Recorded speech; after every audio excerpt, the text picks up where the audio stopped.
नमस्कार दोस्तों, मैं मनोज शुक्ला स्वागत करता हूं आप सभी का इस चैनल पे। इसका नाम है गायत्री एजुकेशन क्लासेस और यहाँ पर एक वैकेंसी है। तो कहाँ की वैकेंसी है ये बताने से पहले आपको मैं बता दूं कि कौन कौन सी वैकेंसी, सुन लीजिए क्योंकि ये गवर्नमेंट ही है, ठीक है। और बेंगलोर में आपकी जॉब लगेगी। अगर आप जॉब लोकेशन जानना चाहते हैं तो ये बेंगलोर की ही जॉब लोकेशन है, टोटली गवर्नमेंट जॉब है। तो उससे पहले ज़रा देख लीजिए किस किस पोस्ट के लिए आपको अप्लाई करना है। तो नेम ऑफ पोस्ट है एडमिनिस्ट्रेटिव असिस्टेंट बी, और सेक्शन अकाउंट में लगेगा ये, है ना। यानी अकाउंट्स में एडमिनिस्ट्रेटिव असिस्टेंट की ज़रूरत है और जनरल में सिर्फ एक पोस्ट खाली है। और मैक्सिमम एज जो है वो 33 साल, यानी जनरल कैटेगरी के लिए एक पोस्ट खाली है और आपकी जो एज है वो 33 साल से ऊपर नहीं होनी चाहिए। और ये भी बता दूं कि ये जो जनरल की एक पोस्ट खाली है, और कई लोग सोच रहे होंगे सर इसमें SC ST OBC और इकोनॉमिक वीकर सेक्शन और फिजिकली हैंडीकैप की सीटें 0 है। तो अगर ऐसा कोई बंदा इसके पास SC ST हो और ऐसा कुछ एलिजिबिलिटी यानी क्वालिफिकेशन वही वाली हो कि वो बन सकता हो अकाउंट में एडमिनिस्ट्रेटिव असिस्टेंट, तो क्या वो अप्लाई नहीं कर सकता?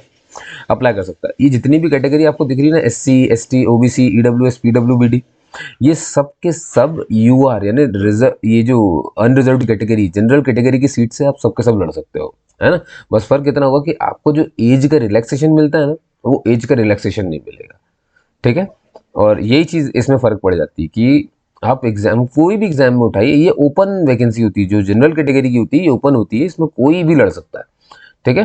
तो आपको इससे ना लड़ना पड़े इसीलिए आपके लिए यहाँ पे वैकेंसीज दी जाती है। तो जब वैकेंसीज ना हो तो ये मत सोचिए कि आप लड़ नहीं सकते, आप इस सीट पर लड़ सकते हो, ठीक है। बस आपको एज रिलैक्सेशन नहीं मिलता है। चलिए भाई, और ये देखिए पे लेवल एंड पे स्टेज पर 7th CBC पे मैट्रिक्स। अब आप समझ गए होंगे कि ये 7th PC वगैरह सब जो सेंट्रल गवर्नमेंट की जॉब होती है, तो ये सेंट्रल गवर्नमेंट की जॉब है ना। यही बताऊंगा। देखो SC ST OBC के लिए फॉर्मेट भी दिया हुआ है। अच्छा, एक चीज़ और सुनिए, कई डाउट तो ये होंगे सर ये फॉर्म ऑनलाइन है या फिर ये ऑफलाइन है। सर ये दोनों है, ठीक है। ये फॉर्म ऑनलाइन भी है ऑफलाइन भी है। तो हमें क्या भरना है, तो याद रखिए, जो जनरल वाले हैं सिर्फ उन्हें ही ऑनलाइन भरना है। रिपीट कर रहा हूँ, जो जनरल वाले हैं, अनरिजर्व्ड है, UR वाले हैं, उनको ही सिर्फ ऑनलाइन भरना है। और बाकी जितनी भी कैटेगरी, चाहे वो SC हो, ST हो, OBC हो, इकोनॉमिक वीकर सेक्शन हो, यहाँ तक कि कोई गवर्नमेंट एम्प्लॉय भी है, अगर अगर वो कहीं पर अभी भी काम कर रहे हैं, गवर्नमेंट में है और इसके लिए अप्लाई करना चाहते हैं, तो इन सभी को ऑफलाइन भरना है। रिपीट कर रहा हूँ, सिर्फ जनरल वाले को ऑनलाइन भरना है, बाकी SC ऑफलाइन जाएगा, है ना। और किस एड्रेस पे भेजना है वो भी बताऊंगा। और याद रखिए, जो भी आप भाई जब भी भेजोगे आप, तो एनवलप में तो अपना एप्लीकेशन फॉर्म डालोगे ही। मैं बात कर रहा हूँ SC ST OBC EWS और एक्स सर्विसमैन, है ना। तो इनको क्या करना है, इनको अपना एप्लीकेशन जो है पोस्ट के द्वारा भेजना है, स्पीड पोस्ट करना है आपको, ठीक है। तो जब भी आप एनवलप बनाएंगे उसमें सब कुछ डालेंगे, तो एनवलप के ऊपर आपको ये लिख देना है, सुपरस्क्राइब कर देना है क्या, एक तो इसका एडवर्टीजमेंट डेट डाल देना है, एडवर्टीजमेंट नंबर, है ना। ये जो पोस्ट है इसका एडवर्टीजमेंट नंबर डालना है। और दूसरा ये भी लिखना है कि किस पोस्ट के लिए अप्लाई कर रहे हो। जैसे मान लो अगर आप एडमिनिस्ट्रेटिव असिस्टेंट के लिए अप्लाई कर रहे हो, तो आपके एनवलप के ऊपर आपको administrative assistant, I am applying for the post of administrative assistant, ऐसा करके अपने एनवलप पे लिखना है, जो ऑफलाइन भेजेंगे, ठीक है। ऑनलाइन वालों को तो सीधे ऑनलाइन करना है, ये रहा उनके लिए अप्लाई ऑनलाइन, ठीक है। जनरल वालों के लिए सीधे यहाँ पे लिंक दी हुई है, आप जैसे से क्लिक करोगे, देखो ये, देखो दिख रहा है, ये हाईलाइट हो जाता है जैसे ही कर्सर जाता है, इसमें कर सकते हो, ठीक है। तो आपको हर जगह दिख रहा होगा, आप अप्लाई कर सकते हैं। अब सारी पोस्ट बता देता हूँ। तो यहाँ पर देखिए, जो एडमिनिस्ट्रेटिव असिस्टेंट है उनकी जो तनख्वाह रहेगी वो इतनी रहेगी, 60,000 इतनी करीब। फिर साइंटिफिक असिस्टेंट आता है B का, ये लाइब्रेरी में है और ये भी जनरल में ही है। और आपको मैंने बता दिया कि बाकी सब भी भर सकते हैं, एक ही पोस्ट है। तो आपको ये नहीं सोचना है कि एक है कि कितने हैं, मैंने कई वीडियो में बता दिया है। ये मेंटालिटी नहीं रखनी कि कहीं पर 1000 जब वैकेंसी खुलेगी तभी हम भरेंगे, हमें सीट मिल जाएगी, नहीं। आप जब 10,000 वैकेंसी देखते हैं तब भी आप एक के लिए फाइट करते हैं, एक देखते हैं तब भी आप एक के लिए, क्योंकि आप एक अकेले ही हैं। तो ये मेंटालिटी दूर रखो, नहीं तो जॉब ऐसे बहुत मुश्किल हो जाएगी भैया, फिर वही भीड़ में आप तैयारी करते रह जाओगे। तो एक पोस्ट है। अब इसके लिए जो एज लिमिट है वो 28 रखी गई है। तो बस इतना है अंतर कि अगर SC ST वाले इस पोस्ट के लिए भरेंगे तो उनको एज में रिलैक्सेशन नहीं मिलेगा जो मिलता है, और 60,000 उतना ही है। और यहाँ से आप अप्लाई ऑनलाइन कर सकते हो। और पता है ना, SC ST वाले इसके लिए ऑफलाइन ही अप्लाई कर पाएंगे। जितनी पोस्ट यहाँ दिख रही हैं, है ना, जनरल को छोड़ करके बाकी सबको ऑफलाइन ही भेजना है। ये क्यों है? क्योंकि इन्होंने अपने इंस्ट्रक्शन में साफ साफ कहा है कि ऐसा कोई भी तबका जो एज रिलैक्सेशन का फायदा उठा रहा है, ठीक है। अब जैसे एससी को भी एज, एससी एसटी को तो 5 साल की छूट मिलती है, ओबीसी को 3 साल की मिलती है, इकोनॉमिक वीकर सेक्शन को भी 5 या ऐसे कुछ मिलती है, पीडब्ल्यूबीडी को भी 5 साल 10 साल की छूट मिल जाती है। कैटेगरी वाइज डिपेंड करता है ना, कि अगर जनरल कैटेगरी का हैंडीकैप है तो 10 साल की मिलेगी, ओबीसी का है तो 13 साल की, और एससी एसटी का है तो 15 साल तक की छूट मिलती है। तो इन सबको कहीं ना कहीं छूट मिलती है एज में, ठीक है। इसीलिए इनको ऑफलाइन फॉर्म भेजना होता है, ठीक है। और याद रखिए, जब भी, क्योंकि अब आप एज कम करने के लिए अपने कैटेगरी का फायदा उठा रहे हैं, तो आपको अपनी कैटेगरी में ही फॉर्म भरना है। याद रखना, जो जो लोग एससी एसटी से भरेंगे उनको फिर वो फॉर्म भी दिखाना पड़ेगा, एससी का, एसटी का, ओबीसी का, तो उसके फॉर्मेट भी है। और फॉर्मेट जो है वो जो गवर्नमेंट ऑफ इंडिया का फॉर्मेट होता है उस पर होना चाहिए, ठीक है। तो ये तो मैंने बता दिया आपको कुछ जानकारी। चलिए, अब यहाँ पर क्लर्क की भी वैकेंसी है भैया, तो देख लो आप जरा, जनरल एडमिनिस्ट्रेशन में, और ये भी एक ही पोस्ट खाली है, वो भी जनरल में, और 28 साल तक की एज है, आपकी तनख्वाह 40,000 के आसपास है। यहाँ से अप्लाई ऑनलाइन कर सकते हैं जनरल वाले, है ना, और बाकी भर सकते हैं, लेकिन उनको ऑफलाइन भरना पड़ेगा, ठीक है। इसका आपको ध्यान रखना है। और क्लर्क ए, ये जनरल एडमिनिस्ट्रेशन में ये भी है, क्लर्क ए, ठीक है। ये एस्टेब्लिशमेंट में है और ये अकाउंट्स में है, तो एक पोस्ट है, और ये एससी में खाली है भैया। अब इसे जनरल वाले नहीं भर सकते, जनरल वालों के में सीट पर फाइट कर सकते हैं बाकी सब कैटेगरी, लेकिन जनरल वाला किसी की सीट पर भी फाइट नहीं कर सकता है, ये ध्यान रखना। किसी दूसरे कास्ट की फीस इस पे नहीं कर पाएगा कैटेगरी में। और ये भी 40,000 के आसपास ही है। और ट्रेड्समैन इलेक्ट्रिकल है भैया, ठीक है, तो एक पोस्ट है, और ये पोस्ट है ओबीसी के लिए, और 40,000 खाली। तो याद रखना, ट्रेड्समैन भी इलेक्ट्रिकल में ओबीसी के लिए, और ट्रेड्समैन भी सिविल प्लम्बिंग के, ये भी ओबीसी में, और 28 साल दोनों की एज है, और ये 40,000 होगी। और अप्लाई ऑनलाइन करना, अब जनरल वालों के लिए है नहीं, तो अप्लाई कैसे करोगे आप, समझ गए आप सभी के सभी। चलिए, बहुत बढ़िया, ठीक। चलो अब आगे चलते हैं। तो ये कहाँ की वैकेंसी, अब ये बताइए सर। देखिए, मैंने आपको बताया कि आपकी जो है जॉब लगेगी बेंगलुरु में। अब आप यहाँ पर देखो जरा, ये एडवर्टीजमेंट नंबर है, ठीक है, ये रहा एडवर्टीजमेंट। ये आपको अपने एनवलप के ऊपर लिखना है। किसको लिखना है? जो लोग इसको भेज रहे हैं ऑफलाइन, ठीक है। और ये है भैया, दिख रहा है आपको, ICTS, यानी ICTS का मतलब international centre for theoretical sciences, है ना। ये एक Tata institute of fundamental research है, ठीक है, बेंगलुरु में है ये। और ये भी बता दूं मैं आपको कि यहाँ पर जो है ना, बड़े बड़े साइंटिस्टों को बुलाया जाता है। जैसे कोई नेचर की प्रॉब्लम है तो उस पर वो लोग स्टडी करते हैं, सब करते हैं, ठीक है। तो ये वो संस्था है, और बेंगलुरु में है ना। तो सेंट्रल गवर्नमेंट की आपकी ये जॉब है। और अभी बताऊंगा मैं कि कितने टाइम के लिए आपका प्रोबेशन पीरियड रहेगा, सब रहेगा, ठीक है। तो यहाँ पर मैंने कुछ जानकारी देने की कोशिश करी है, लेकिन मैं इसको अच्छे से वहाँ पर समझाऊंगा, मैंने जहाँ पे इसका PDF रखा हुआ है, ठीक है। अभी सब कुछ दूंगा मैं आपको, आप चिंता नहीं करो। चलिए, अब हम आ जाते हैं अपने इस PDF में। ये रहा भैया, तो ठीक है, अब आपको बड़ा बड़ा दिख रहा होगा ये, है ना। इसको हम फुल स्क्रीन कर देते हैं। चलिए, तो ये है भैया, ठीक। अब यहाँ पर आपको मैंने सब वैकेंसी बता दी, वैकेंसी और उसके बारे में अपन अब बात नहीं करेंगे, ठीक है। और आपके सामने ये साइट है, साइट की भी मैं आपको जो है पूरी की पूरी जितना भी सब कुछ है ना, ये सब कुछ डिस्क्रिप्शन में दे दूंगा। क्या क्या दे दूंगा डिस्क्रिप्शन में, सब कुछ दे दूंगा मैं आपको, ठीक है। मतलब ये PDF भी वहाँ पे अपलोड करवा दूंगा, वेबसाइट की PDF भी वहाँ पे अपलोड हो जाएगी, लिंक मिलेगी, क्लिक करना, PDF भी मिल जाएगी, ठीक है। और ये ऑफिशियल वेबसाइट भी दे दूंगा, सब आपको दे दूंगा मैं आपको, ठीक है। और ये जो भी अप्लाई ऑनलाइन वाली लिंक है ना, ये भी मैं वहाँ पे प्रोवाइड कर दूंगा। हालांकि आपको मैं पेज दे दूंगा तो आपको जरूरत नहीं पड़ेगी। तो इतनी सारी पोस्ट थी। अब बात करते हैं इनकी एलिजिबिलिटी की, भाई कि मान लो एजुकेशन क्वालिफिकेशन, कि अगर किसी को एडमिनिस्ट्रेटिव असिस्टेंट बनना है, जिसकी एक पोस्ट है और आपको पता है कि जनरल कैटेगरी के लिए है सिर्फ और सिर्फ, ठीक है। तो एसेंशियल क्वालिफिकेशन, और एक होती है डिजायरेबल स्किल्स। डिजायरेबल का मतलब अगर ये हो तो ठीक, नहीं हो तो ठीक, मतलब इससे फर्क नहीं पड़ेगा, है ना। लेकिन ये तो होना ही चाहिए, ये मस्ट होता है, ठीक है, मस्ट होता है। तो भाई इसने बोला अगर एडमिनिस्ट्रेटिव असिस्टेंट बनना है तो आप ग्रेजुएट होने चाहिए किसी भी यूनिवर्सिटी इंस्टीट्यूट से, और 55% आपके मार्क्स आने चाहिए, ठीक है। और दूसरी बताइए इन्होंने कि प्रोफिशिएंसी इन वर्ड प्रोसेसिंग, है ना, वर्ड प्रोसेसिंग में आपकी प्रोफिशिएंसी होनी चाहिए, डेटाबेस में प्रोफिशिएंसी होनी चाहिए, है ना, प्रोफेशनल टाइप की होनी चाहिए, अकाउंटिंग प्रोसीजर्स में आप ऐसे होनी चाहिए, और 5 साल का आपके पास एक्सपीरियंस होना चाहिए किसी भी ऑर्गेनाइजेशन में, ठीक है। तो ये उनके लिए हो गया जिनके पास 5 साल का एक्सपीरियंस है। चिंता मत करो, ऐसे सबके लिए नहीं है।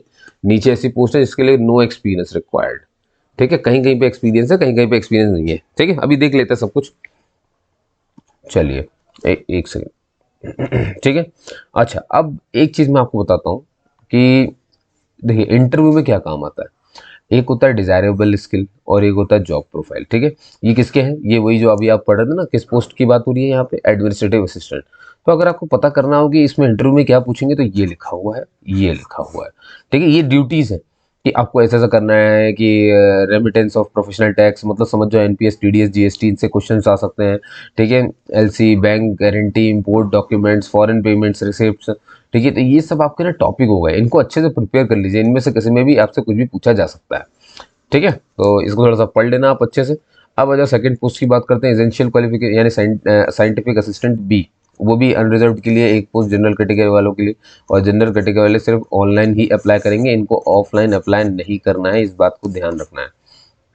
एसेंशियल क्या भैया, ग्रेजुएट होना चाहिए किसी भी यूनिवर्सिटी से, और जो ग्रेजुएट है या पोस्ट ग्रेजुएट होगा किससे, लाइब्रेरी या फिर इंफॉर्मेशन साइंस से। ठीक है, लाइब्रेरी या फिर इंफॉर्मेशन साइंस से अगर आप ग्रेजुएट हैं तो, और 60% मार्क्स हैं आपके, तो आप इसको अप्लाई कर सकते हैं।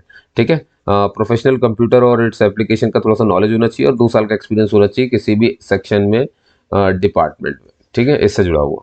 चलो, 28 साल मैक्सिमम एज है ना। और बाकी डिजायरेबल, और ये देखो जॉब, तो ये तो मैंने बता दिया आपको कि ये किस लिए होता है भैया, ये होता है कि ये इंटरव्यू में काम आता है, ये एक तरह से टॉपिक की तरह आपको लेना है ना। चलिए, अब बात कर लेते हैं क्लर्क की। तो क्लर्क में आपको मालूम है भाई, ज़्यादा कुछ नहीं चाहिए होता, सिर्फ ग्रेजुएट बोला है, नॉलेज ऑफ टाइपिंग होना चाहिए, और पर्सनल कंप्यूटर यूज़ करना, एप्लीकेशन यूज़ करना, ये सब आना चाहिए।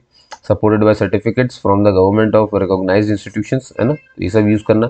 और 1 साल का मिनिमम एक्सपीरियंस मांगा है क्लर्क के पोस्ट के लिए, और किसी भी ऑर्गेनाइजेशन में आपने 1 साल का एक्सपीरियंस आपको दिखाना है भाई।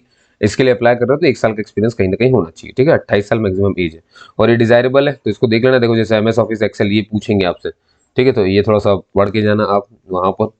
ठीक है, अब ऐसे ही क्लर्क की ये दूसरी पोस्ट है, यहाँ पे ये दिख रहा होगा, ये एससी के लिए निकली हुई है ना, ऊपर वाली ये तो थी, ये क्लर्क अनरिजर्व्ड के लिए थी, लेकिन आपको पता है कि एससी, एसटी, ओबीसी सब इसको भर सकते हैं। ठीक है, ये ओपन होती है, और यहाँ पर ये सिर्फ एससी के लिए, तो सिर्फ एससी वाले ही लड़ पाएंगे और दूसरा कोई नहीं लड़ सकता इसको। ठीक है, तो उनके लिए यही सब मांगा गया जो ऊपर था। ठीक है, 1 साल का एक्सपीरियंस है, क्लर्क के रूप में आपने कहीं किसी ऑर्गेनाइजेशन में काम किया हो, आपको नॉलेज होना चाहिए टाइपिंग का, और ग्रेजुएट आप कहीं से कहीं होने चाहिए 50% मार्क्स के साथ। ठीक है, और ये तो भैया ये बाकी बताता है कि क्या क्या आपको वहाँ पर काम करना है, ये सब चीज़ें हैं। ठीक है, अब हो जाते हैं अपन ट्रेड्समैन में, इलेक्ट्रिकल में। और भाई क्योंकि आपको पता है ये ट्रेड्समैन वगैरह ये आईटीआई जैसा काम होता है, तो ये ओबीसी के लिए एक पोस्ट खुली है, ट्रेड्समैन बी इलेक्ट्रिकल में। तो एजुकेशन क्वालिफिकेशन है कि जो एनटीसी होता है, यानी कि नेशनल ट्रेड सर्टिफिकेट, जो ट्रेड आप करते हो ना, जैसे आपने इलेक्ट्रिकल से आईटीआई किया होगा तो उसका सर्टिफिकेट जो मिलता है वो नेशनल ट्रेड सर्टिफिकेट देते हैं, नेशनल ट्रेड वाले देते हैं नेशनल ट्रेड सर्टिफिकेट। तो उसमें 60% आपके मार्क्स आने चाहिए। ठीक है, by National Council of Vocational Training यानी एनसीवीटी, जिसने भी आईटीआई किया होगा ये सब जानता होगा। ठीक है, तो समझ जाओ कि इससे एफिलिएट होना चाहिए, इससे प्रमाण जो मिलता है ना वो बहुत मान्य होता है। तो 2 साल का मिनिमम एक्सपीरियंस होना चाहिए आपको, है ना, उसी में, इसी ट्रेड में, इलेक्ट्रिकल में ही आपके पास 2 साल का एक्सपीरियंस होना चाहिए। ठीक है, इनने 2 साल का मांगा, नहीं तो अब बोला अगर ये है तो ठीक, अगर ये नहीं है तो फिर और सुनो, आपके पास नेशनल अप्रेंटिसशिप सर्टिफिकेट होना चाहिए। ठीक है, मतलब किसी के पास हो सकता है नेशनल ट्रेड सर्टिफिकेट हो, तो किसी के पास हो सकता है नेशनल अप्रेंटिसशिप सर्टिफिकेट हो, तो वो दोनों ही अप्लाई कर सकते हैं। ठीक है, उसमें भी 60% चाहिए थे, इसमें भी 60% चाहिए। और भैया, और awarded bye National Council of Vocational training, जो यहाँ पर अवार्ड था इन्हीं के द्वारा ये चीज़ आपको मिलनी चाहिए। ठीक है, और उसी ट्रेड में इलेक्ट्रिकल में ही होना चाहिए। तो किसी के पास हो सकता है नेशनल, मतलब कहानी कुछ यूँ है कि किसी ने इलेक्ट्रिकल से किया है, ट्रेड्समैन ट्रेड से कंप्लीट करके रखा है, तो एनसीवीटी ही आपको अवार्ड दे रहा है, डिग्री दे रहा है, लेकिन उस डिग्री या उस सर्टिफिकेट का नाम नेशनल ट्रेड सर्टिफिकेट भी हो सकता है, या फिर नेशनल अप्रेंटिसशिप सर्टिफिकेट भी हो सकता है, और दोनों में 60% ही होना चाहिए। और यहाँ पर 2 साल का एक्सपीरियंस था, लेकिन यहाँ पर नेशनल अप्रेंटिसशिप में सिर्फ 1 साल का एक्सपीरियंस है, इलेक्ट्रिकल के काम में 1 साल का एक्सपीरियंस होना चाहिए। ठीक है, 28 साल की एज हो गई। और याद है, ये आपको पता है कि ओबीसी वाले हैं तो ऑफलाइन ही फॉर्म जाएगा, क्योंकि जो ऑनलाइन फॉर्म है वो सिर्फ जनरल वालों के लिए रखा गया है। ठीक है, और चलिए अब यहाँ भी ये जॉब प्रोफाइल और डिजायरेबल ये आप देख सकते हैं। अब एक और ट्रेड्स है, जैसे सिविल प्लम्बिंग से किसी ने आईटीआई किया हो या कुछ भी किया हो, ये भी ओबीसी के लिए खाली है। ठीक है, तो आपको पता है कि अगेन 2 फॉर्म, एक एनएसी और एक एनटीसी, कुछ भी हो सकता है, और ये एनसीवीटी ही देने वाला होगा। 60% 60% दोनों मांगा है। मालूम है आपको कि अब आपको ऊपर वाले से आदत हो गई कि नेशनल ट्रेड सर्टिफिकेट होगा तो 2 साल का एक्सपीरियंस दिखाना पड़ेगा सिविल प्लम्बिंग में, और अगर नेशनल अप्रेंटिसशिप सर्टिफिकेट है तो 1 साल का एक्सपीरियंस दिखाना पड़ेगा सिविल प्लम्बिंग में। 28 साल मैक्सिमम एज है। ठीक है, और ये उसकी जॉब प्रोफाइल है। अब आता है जनरल इन्फॉर्मेशन जो आपको पता होना चाहिए। वही इनने साफ साफ बोला है पहले पॉइंट में कि all the above post are tenable at ICTC Bangalore, मतलब सारी की सारी स्थिति जॉब की बेंगलोर में है। ठीक है, और बेनिफिट वगैरह दे दिए कि डीए एचआरए ये सब तो भाई ये तो देखो मिलता है सेंट्रल गवर्नमेंट के, लिखा है ना, central government employees station in Bengaluru and has made applicable to TIFF. तो भाई सेंट्रल गवर्नमेंट की नौकरी है तो बनी बात है, और जब बेंगलुरु में को तो सब मिलता है भाई, जो मतलब जितनी सुविधाएं हो सकती सब मिलता है। तो मैं आपके लिए हमेशा ऐसी जॉब्स की बताता रहता हूँ, इसीलिए आपको मेरा चैनल सब्सक्राइब क्यों करना है मैंने आपको बता दिया, और बेल आइकन क्यों प्रेस करना है ये भी बताया। हर वीडियो में इसका बात तो बताया, ये मेरे लिए बिल्कुल नहीं है, ये हर व्यूअर के लिए है जिसको लगता है कि इस यूट्यूब चैनल से मुझे जो वीडियो मिलते हैं वो मुझसे मिस नहीं होने चाहिए। तो मुझे मिस नहीं होने के लिए ही ये सब्सक्राइब और बेल आइकन है दोस्तों। ठीक है, मिस ना हो बस इसलिए होता है ये। ठीक, जानकारी तो यूट्यूब पे पड़ी ही रहेगी, लेकिन क्योंकि मैं बनाऊँ और आपको 10 दिन के बाद मिलेगा तो दिक्कत होगी ना। मान लो आप जिनको ऑफलाइन भेजना है उनके लिए तो बहुत दिक्कत है भाई, कब पहुंचेगा पता नहीं। ठीक है, स्पीड पोस्ट तो करने पे हालांकि 1-2 दिन में पहुंच जाता है, लेकिन फिर भी मतलब आपको तो बहुत पहले कर देना होगा। ठीक है, जो जनरल वाले हैं सुन रहे हो उनके लिए तो ईजी हो गया, बाकियों के लिए दिक्कत होगी। ठीक है, चलिए, और ये भी बता दूं कि जिनकी भी डिग्री में सीजीपीए एसजीपीए लिखा हुआ है, मतलब सीजीपीए चलता है ना आजकल डिग्री में, तो उनको भैया अपने फॉर्मूले जिस अपनी यूनिवर्सिटी के हेड से मिलना है और उनको बोलना है कि हमारा सीजीपीए को परसेंटेज में भर दो, क्योंकि परसेंटेज में कन्वर्ट कर दो, और जिस भी फॉर्मूले से आप कन्वर्ट कर रहे हो उसका एक सर्टिफिकेट चाहिए होता है, तभी मैं उसे लगा पाऊंगा वहाँ पर। ठीक है, वो दिखाना पड़ता है अगर सीजीपीए से परसेंटेज में आ रहे तो। ठीक, खैर फोर्थ पॉइंट है, यहाँ पर ध्यान देंगे, यहाँ पर बहुत अच्छे ध्यान देंगे। फोर्थ पॉइंट है the selected candidates for all this post, इनको कहीं पर भी भेजा जा सकता है, दूसरी जगह पर भी। अब ध्यान सुनना, selected candidate for the above post at, अब जो लोग 5 और 6 कौन सी पोस्ट है वो समझ लीजिए पहले, तो दिखा देता हूँ मैं आपको। 5 और 6 ये दिख रहा है, 5 और 6 का मतलब होता है ट्रेड्समैन, इलेक्ट्रिकल और सिविल पंपिंग। इनके लिए क्या बात बोली जा रही है, इनके लिए कहा गया है, चले अपन यहाँ पर ये देखो 5 और 6 यानी ट्रेड्समैन दोनों ही may be required to work round the clock shift duties, इनकी शिफ्ट ड्यूटीज लग सकती है और कभी कभी तो बहुत काम करना पड़ सकता है। ठीक है, और higher starting salary could be considered for, जो डिजर्विंग कैंडिडेट होंगे इनके लिए हायर सैलरी भी कंसिडर की जाएगी भैया। Appointment for the above post, अब देखो 2, 5, 6, देखो 5-6 तो मालूम है ट्रेड्स वाले हैं, 2 कौन सा है मालूम है, असिस्टेंट, साइंटिफिक असिस्टेंट। मैं फिर से दिखा देता हूँ, सीरियल नंबर 1, 2 ये रहा, दिख रहा है साइंटिफिक असिस्टेंट जो अनरिजर्व के लिए है, तो 2, और ये देखो यहाँ पर 5 ट्रेड्समैन और 6 तो दोनों ट्रेड्समैन। तो इनके लिए क्या बोला है इन्होंने कि 2, 5, 6 will be initially for a period of 3 years. ठीक है, मतलब ये है इनका जो अपॉइंटमेंट है वो 3 साल के लिए रहेगा। बहुत ध्यान सुनना, अभी मैंने कुछ नहीं बोला, अभी तो ये रिटायरमेंट तक भी जाएंगे भैया, लेकिन कैसे जाएंगे, 60 साल तक के रिटायरमेंट है, वहां तक आप जॉब कर सकते हो, लेकिन 3 साल के लिए प्रोबेशन की तरह है। तो 3 साल का नहीं है, तो इसमें प्रोबेशन पीरियड इंक्लूड है 1 साल का। ठीक है, तो मतलब 3 साल तो आपको रखेंगे, उसमें से 3 साल वो तभी रखेंगे जब, जैसे मान लो आपका 1 साल कंप्लीट हो गया तो अब आपका रिव्यू लिया जाएगा, तो आपको 3 साल रखा जाएगा, मतलब 2 साल और रखा जाएगा। ठीक है, 2 साल के बाद फिर रिव्यू लिया जाएगा, और सब कुछ अच्छा रहा तो आपको परमानेंट कर देंगे, और आप रिटायरमेंट के 60 एज तक रहोगे। तो आप समझ गए ना, मतलब आपको 3 साल तो बड़ी ईमानदारी और चुपचाप से काम करना है, बिल्कुल हो हल्ला किए।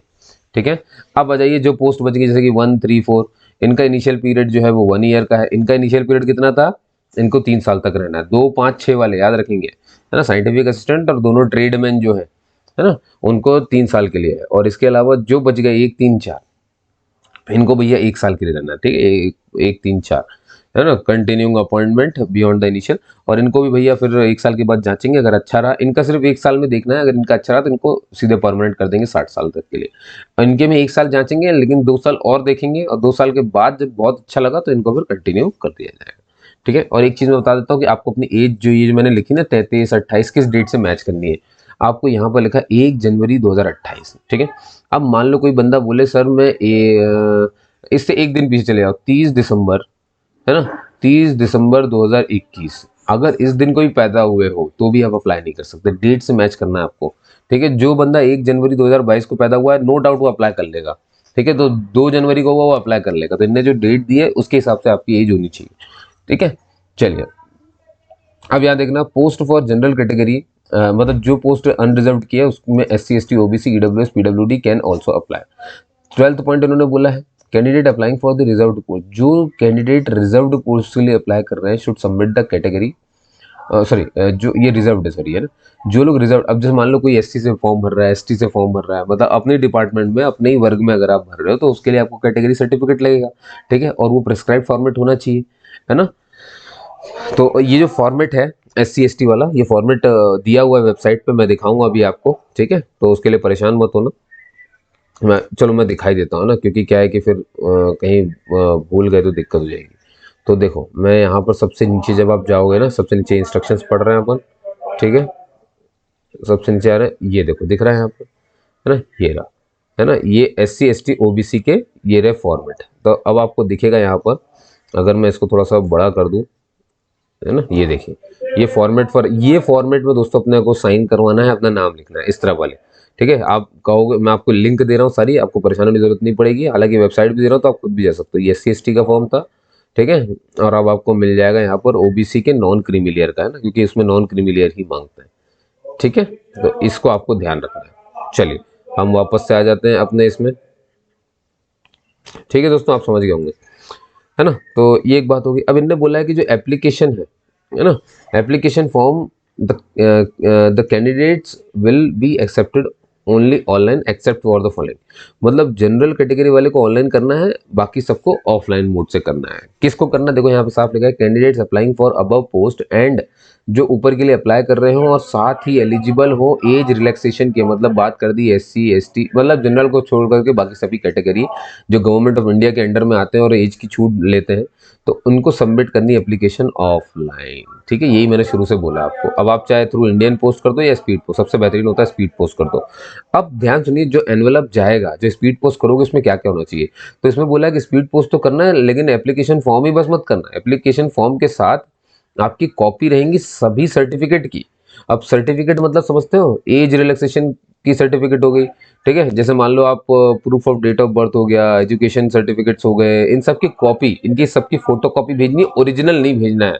ओरिजिनल तो जब आपको ये बुलाएंगे ना, जब आपको शॉर्टलिस्ट कर लेंगे, आपका फॉर्म शॉर्टलिस्ट हो जाएगा, तब लेकर के जाना है, ठीक है। मैं बार बार रिपीट कर रहा हूँ, एनवलप में सिर्फ कॉपीज, फोटो कॉपीज भेजी जाती है सबकी, आपके एससी एसटी ओबीसी जो भी हो आप, ठीक है, उसका सर्टिफिकेट जो होगा गवर्नमेंट ऑफ इंडिया का, जो मैंने अभी आपको दिखाया वो जाएगा, उसकी फोटोकॉपी जाएगी, और हर फोटोकॉपी पे आपका साइन होगा, उसे सेल्फ अटेस्टेड कहते हैं। कोई भी आईडी प्रूफ, आधार, पैन जो भी लगे वो भेज देना, उसमें भी साइन कर देना, ठीक है। एक्सपीरियंस सर्टिफिकेट अगर कुछ है तो वही भेज देना, डेट ऑफ के लिए 10th की मार्कशीट चलेगी, और बाकी इतने एजुकेशन यानी 12th और जो भी किया आपने, पीजी डीसीए कंप्यूटर से या ट्रेड्समैन से, एनसीवीटी का ये जो मैंने अभी बताया ना आपको, ट्रेड का कोई आपके पास जितने भी सर्टिफिकेट है सबकी फोटोकॉपी करा के साइन करके इसी एप्लीकेशन में डाल देना और स्पीड पोस्ट कर देना। और एनवलप के ऊपर क्या लिखना है, मैंने बताया ना, किस पोस्ट के लिए अप्लाई कर रहे हो और एडवर्टीजमेंट नंबर, ठीक है। चलो ये आपको थोड़ा सा ध्यान रखना है। और अब देखो, इनने एक चीज और कही है कि एससी एसटी ओबीसी कैंडिडेट जो अप्लाई करेंगे जनरल की पोस्ट से, ठीक है, are not eligible for age relaxation. तो मैंने बताया ना, अगर SC ST OBC general post से अप्लाई करेंगे तो उनको एज में रिलैक्सेशन नहीं मिलता है। अब उनके लिए भी बात कही गई है कि भैया जो गवर्नमेंट एम्प्लॉय है या सेमी गवर्नमेंट एम्प्लॉय है या पब्लिक सेक्टर में काम करते हैं, तो उनको तो भैया आपको मालूम है एनओसी देना पड़ता है, नो ऑब्जेक्शन सर्टिफिकेट लगता है उनको, ठीक है।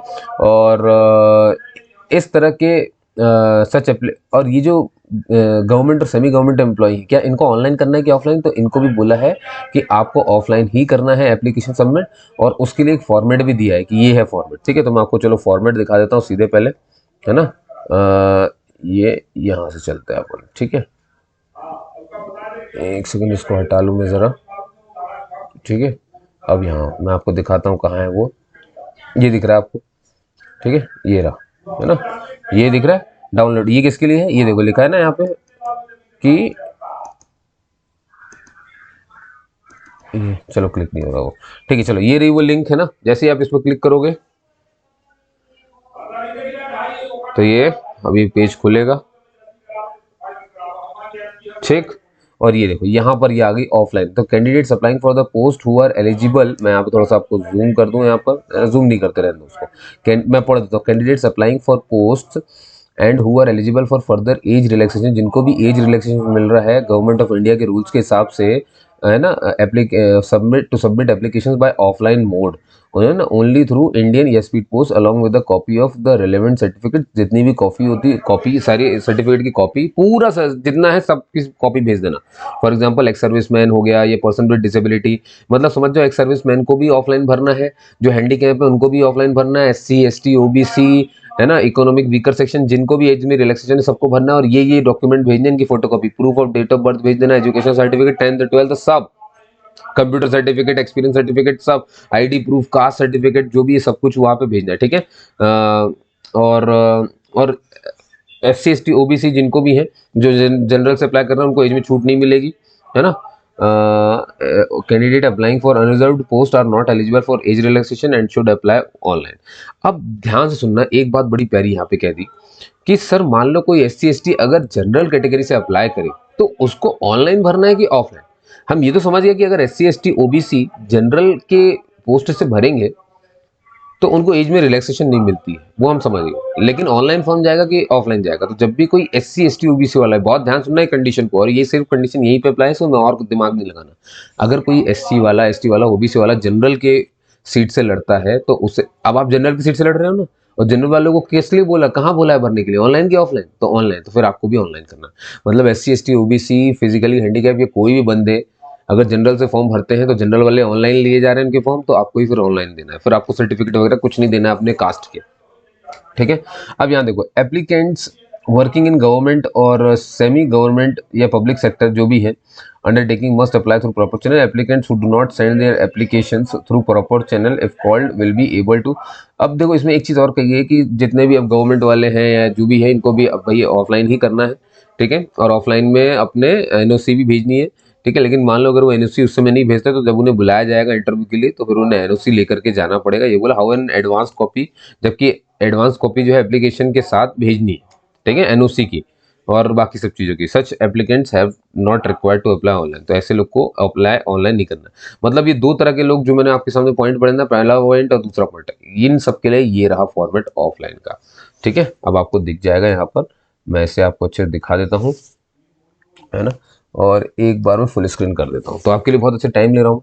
ये रहा भैया, अब आपको दिख रहा होगा यहाँ पर साफ साफ लिखा international centre for theoretical science, ये रहा। यहाँ पे अपनी फोटो लगा देना पासपोर्ट साइज की, ठीक है। ये देखो यहाँ पर लिखना एडवर्टाइजमेंट नंबर एंड डेट, यहाँ पर तो एडवर्टाइजमेंट नंबर वो जो लिखा है ना वो बता देना वहाँ पे, और application for the post of, किस पोस्ट के लिए अप्लाई कर रहे हो, ट्रेड्समैन है ना या ऑफिस असिस्टेंट, वो सब यहाँ पे लिखना है आपको, ठीक है। चलिए, और अब यहाँ पर देखिए, यहाँ पर आइए, ये आपको दिख रहा होगा अपना पूरा नाम, date of birth, nationality, permanent residential address, landline, mobile number, email, सब ये सही लिख देना, ठीक है। Whether belong to SC ST, कौन सी कम्युनिटी से बिलोंग करते हो, अगर है तो अटैच करना है ना, मतलब फोटोकॉपी भेज देनी। देखो लिखा है ना साफ साफ, फोटोकॉपी आपको फिर अटैच करनी, जिस भी से हो आप। अगर वेदर बिलोंग टू दिस तो यस और नो जो भी करके, अगर हैंडीकैप हो तो यस, नहीं हो तो ठीक। Whether belongs to ex serviceman, अगर एक्स सर्विसमैन से तो हाँ या ना, है ना। और एड्रेस करस्पॉन्डेंस, यहाँ पे एड्रेस डाल दिया, और फिर एड्रेस का प्रूफ मालूम है आपको, आधार वगैरह होता है, उसकी फोटोकॉपी लगेगी। और यहाँ पर अपना डिग्री, डिप्लोमा, पूरी यूनिवर्सिटी सब कुछ है ना, 10th 11th सब यहाँ पे, 12th वगैरह, ये पूरे डब्बे भर देने हैं आपको, ठीक है। Are you employed in a government और सेमी गवर्नमेंट पब्लिक सेक्टर, कहाँ पर काम करते हो। इफ सो, अगर करते हो तो you are required to bring, तो फिर आपको भैया नो ऑब्जेक्शन सर्टिफिकेट लेकर के आना पड़ेगा, जो यहाँ पे लिखा हुआ है, ठीक है, ये वाला है ना, ये नो ऑब्जेक्शन सर्टिफिकेट लिखा है ना, ये ठीक है। फ्रॉम योर प्रेजेंट एम्प्लॉयर, अभी जहां काम कर रहे हो उससे, if your application has not been forwarded through proper channel, yes और नो, है ना। समझ गए एक बात। चलिए, are you under any contractual obligation to serve. अब भाई अब कहीं अगर कॉन्ट्रेक्चुअल बेसिस पहले काम कर रहे हो तो बताना है आपको, उसकी डिटेल दे देनी है, ठीक है। और यहाँ पर अपने experience detail, present and previous employment, कहाँ नौकरी कर रहे थे वो बताना है, अपने एम्प्लॉयर यानी कंपनी का नाम, कौन सी पोस्ट पे थे, सैलरी कितनी ले रहे थे, कब से कब तक काम किया, तो कहाँ कहाँ काम किया वो लिख देना अगर किया है तो, क्योंकि मालूम है ना कि 1 साल का एक्सपीरियंस मांगा ही है उसने, ठीक है। वो ट्रेड्समैन वालों को भी नहीं छोड़ा उसने। हैव यू एट एनी, और ये सब चीज़ें फिर समझ जाओगे आप, ठीक है। Have you applied for any post elsewhere, अगर कहीं और अप्लाई किया तो वो बता दो।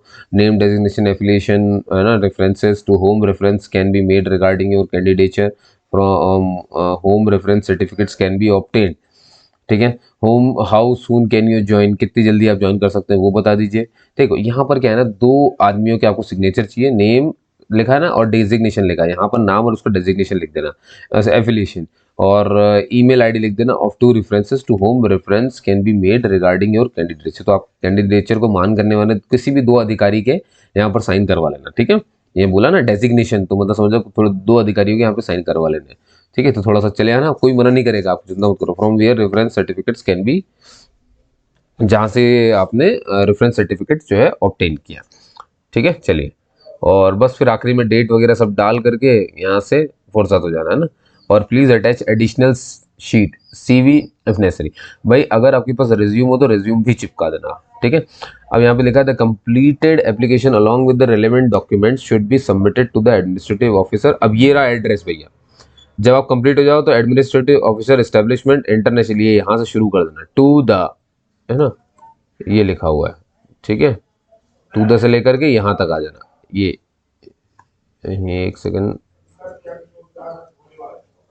ये रहा, ठीक है। जितना मैंने नीला किया यही वो एड्रेस है जहाँ पे आपको इसको भेजना है, ठीक है। द एप्लीकेंट, और सेकंड पॉइंट लिखा द एप्लीकेंट जो भेज रहा है should attach his her present और रिसेंट पासपोर्ट साइज फोटो भी डाल देना भैया, 2 फोटो लगेंगी, है ना, along with this form. Please attach additional sheet, है ना, और फिर बाकी एडिशनल शीट का मतलब फोटोकॉपी वगैरह सब कुछ, तो इस एड्रेस पे भेजना है। सीवी हो तो सीवी भी लगा देना, बाकी सारे जितने डॉक्यूमेंट है सब लगा देना, 2 पासपोर्ट साइज फोटो भी भेज देना, और इस एड्रेस पे इसको स्पीड पोस्ट कर देना। क्या आपको समझ में आ गई बात, ठीक है। चलिए अब आगे चलते हैं यहाँ पर अपन।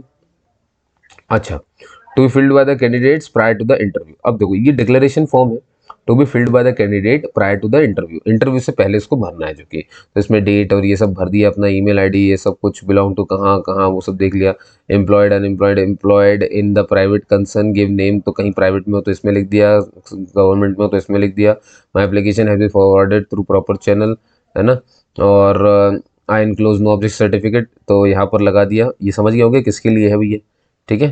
ये डिक्लेरेशन फॉर्म है ना, और ये एनओसी वगैरह लगवा रहे हैं उनसे, ठीक है। तो जो काम कर रहे हैं उनसे एनओसी तो लेंगे ही वो, ठीक है। तो दोस्तों ये फॉर्म की भी लिंक आपको मिल जाएगी पूरी की पूरी, ठीक है, तो उसको भी देखना है आपको। चलिए अब वापस से आ जाते हैं अपने एप्लीकेशन पे। यहाँ पे कुछ बात जो बची हैं उसको और बताता हूँ। ये किससे पहले, किस डेट से पहले आपको इसे भेजना है वो इंपॉर्टेंट है, ठीक है। चलिए एक सेकेंड, ये रहा, तो देख लीजिए, चाहे आप ऑनलाइन अप्लाई करें चाहे आप ऑफलाइन अप्लाई करें, आपको 30 अप्रैल से पहले ही इसको वहां पर पहुंचा देना है, ठीक है। और देखिए दोस्तों, कहीं पर भी कोई डाउट रहे ना, तो मैंने आज तक सारे डाउट के आंसर दिए। 300 लोग कमेंट करते हैं, मैं 300 के आंसर देता हूँ, और ज़्यादा अंतर नहीं होता। कभी कभी ज़्यादा डिले हुआ तो 1 घंटा डिले होता है, तो आप वेट कर सकते हो, है ना। आप समझ जाओ कि मैं और भी चीज़ों में लगा हुआ, इसका मतलब और भी वेबसाइट झांक रहा हूँ, ताक रहा हूँ, बस उसी में लगा रहता हूँ, ठीक है। तो कभी मुझसे कमेंट अगर थोड़ा सा डिले हो जाए तो उसमें परेशान मत होना, मैं आंसर ज़रूर करता हूँ, मैंने अब तक सारे आंसर किए हैं, ठीक है दोस्तों। चलिए, और ये भी मैंने बता दिया, देखो जरा ऑफलाइन फॉर्म कैसे मिलेगा सब मैंने बता दिया आपको, है ना, भरना कैसे वो भी समझा दिया मैंने आपको। कहीं कोई डाउट रहे तो फिर भी आप मुझसे पूछ सकते हो, ठीक है। और बाकी एड्रेस यहाँ पे भी लिखा है, ये रहा, कहाँ चला गया, online application must be submitted इतना, and application by post must reach head administration and finance ICTS। ये रहा वो एड्रेस जो भी आप थोड़ी देर पहले देख रहे थे, ठीक है, नॉर्थ बेंगलोर इतना, इससे यहाँ से लेकर के। Applicants who are required to send the applications by post must prescribe। अब जो लोग भी मैंने बताया ना, एनवलप के ऊपर आपको ये लिखना है क्या, the post applied for, the post applied for लिख देना ऐसे, ठीक है, ऐसे करते हुए। और बाकी आप जो डालते हो अपना एड्रेस की टू, है ना, और फ्रॉम कि कहाँ से जा रहा है और कहाँ को जा रहा है, तो बहुत अच्छे से डेट वगैरह सब लिख देना, है ना। ये ध्यान रखना है आपको, पिन कोड वगैरह, नहीं तो दिक्कत हो जाती है। चलिए भैया, और ये वो डॉक्यूमेंट है दोस्तों, print out of online application form, वो तो देखो प्रिंट आउट तो निकालना है, जो ऑफलाइन भर रहे हैं उनके लिए।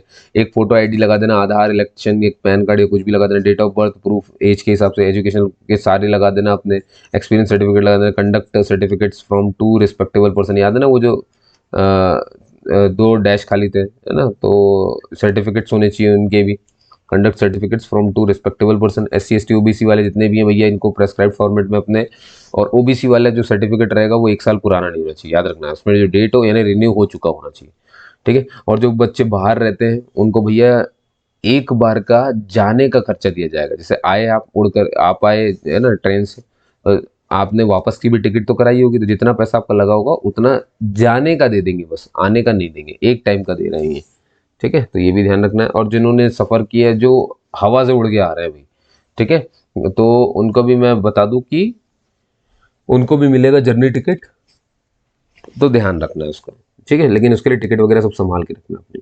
और कहाँ से बुकिंग करोगे, जब एरोप्लेन से आओगे तो वो देख लो, हालांकि एरोप्लेन से कौन आता है, पर इससे अगर टिकट बुक करिए वामर लॉरी और कंपनी लिमिटेड या फिर अशोक ट्रैवल एंड टूर या फिर आईआरसीटी की जो साइट होती है उससे, है ना। लेकिन अगर रेलवे एयरलाइन की वेबसाइट से अगर किया है तो वो अलाउड नहीं है, समझ गए। चलिए, और अब दोस्तों देखो, इसमें बाकी कोई पॉइंट आपके लिए खास नहीं है सिवाय इसके कि अगर कोई भी क्वेरी है तो मैं आपको यहाँ पर नंबर बता रहा हूँ उसका, ये देखो, ये रहा, recruitment@ict.rec.in, ठीक है। इस पर आप मेल कर सकते हो, ये देखो लिखा recruitment@ICTC, इस पे, है ना, मेल कर दो। या ये वही लाइन है, कोई भी दिक्कत हो उसमें मेल करो, आपको यहाँ आंसर दे देंगे, है ना। मेंशनिंग आपका नाम, आप किस पोस्ट के लिए अप्लाई कर रहे हैं, अपना मोबाइल नंबर, ठीक है। याद रखना अपना नाम भी लिखना है मेल में। जब भी कुछ इनसे आपको शिकायत करनी है, शिकायत नहीं, जब भी कुछ पूछना है तो पहले नाम लिख दिया, किस पोस्ट के लिए अप्लाई कर रहे हो वो लिख दिया, फिर अपना मोबाइल नंबर लिख दिया और फिर अपना डाउट पूछ लिया, ठीक है। तो ये थोड़ा सा ध्यान रखना है। SC/ST फॉर्मेट सर्टिफिकेट मैंने आपको दिखाई दिया है, तो परेशान मत होना, ठीक है। और मैं आपको एक नंबर भी दे रहा हूँ यहाँ पर, ये देखो जरा, ये जो नंबर लिखा है ना यहाँ पर, ये ये रहा, ठीक है, ये रहा, है ना, ये दिख रहा है नंबर, ये नंबर है भैया, उठा लो और तुरंत कॉल कर देना कहीं पर भी कोई दिक्कत आए तो, ठीक है। चलिए, कांटेक्ट डिटेल ये दे दी मैंने आपको, और बस ठीक है, काफ़ी है। तो ठीक है दोस्तों, कहीं कोई दिक्कत आए तो मुझे फ़ोन फ़ोन कह रहा हूँ, कमेंट कर ज़रूर पूछिएगा। बाकी मैं हूँ ही आपको बताने के लिए, और मैंने आपको एक रास्ता दिखाई दिया कि आप यहाँ से भी ऐसे कर सकते हैं, ठीक है। और मैंने जैसा कि बताया कि अब आप सोचिए मत कि इसका एडमिट कार्ड भी जब आएगा तो मैं ही हूँगा सबसे पहला बनाने वाला, इसीलिए चैनल को सब्सक्राइब करके ज़रूर रखो और बेल आइकन प्रेस करके रखो ताकि वीडियो आप तक पहुँचे। बाकी इससे मेरा कोई लेना देना नहीं है, ठीक है। बस मेरा सिर्फ इतना मकसद है कि आपको एक नौकरी मिले, अब वो चाहे पोस्ट कितनी भी हो, मुझे फ़र्क नहीं पड़ता, मुझे मिलती है जब और मुझे लगता है कि जेन्युइन है तभी मैं उस चीज़ को बताता हूँ, ठीक है दोस्तों। तो इसका मान सम्मान रखिए और अप्लाई ज़रूर करिएगा। जब मैं इतनी मेहनत कर रहा हूँ तो आपको तो सिर्फ अप्लाई करना है, फ़ायदा आपका, नौकरी आपकी, आप तो बस मुझे एक मैसेज डाल देना, सब मेरा हो गया, ठीक है। बस दोस्तों, इससे मैं खुश हो जाऊँगा। तो जिस अभियान के लिए मैं निकला हूँ, बेरोजगारी खत्म करने, अपने एंड से जितना हो सके तो उसमें मेरी मदद करिए, ठीक है दोस्तों। चलिए, बहुत बहुत धन्यवाद, आपने भी सुना उसके लिए बहुत बहुत थैंक यू, और आपका दिन शुभ हो। जय हिंद, जय भारत।